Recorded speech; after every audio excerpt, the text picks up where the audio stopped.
In this very short lecture, we're going to be looking at disability and exposure, which is the second part of the ABCDE structured approach to the critically ill patient. Okay, so this is what we might call the secondary survey. The first thing you do when you reach disability is go back and check your airway, your breathing and your circulation to check that they're all stable.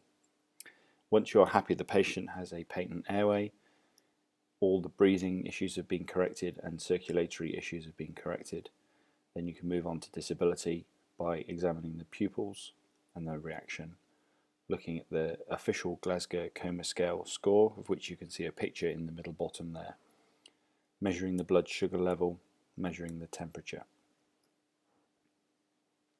At this point you may wish to get any additional history from relatives or paramedics and a medication history and the other events leading up to the illness.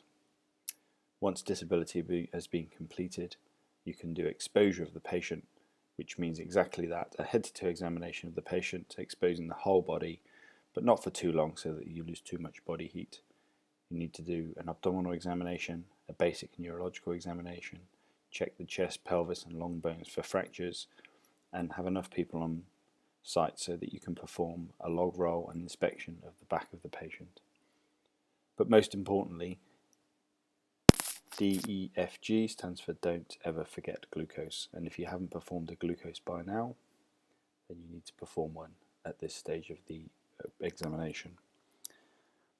You'll find elsewhere in this module a doctor performing a full secondary survey on a patient, which is definitely worth watching. The secondary survey really doesn't form a huge amount of emphasis during this course, but it is worth noting. Thank you.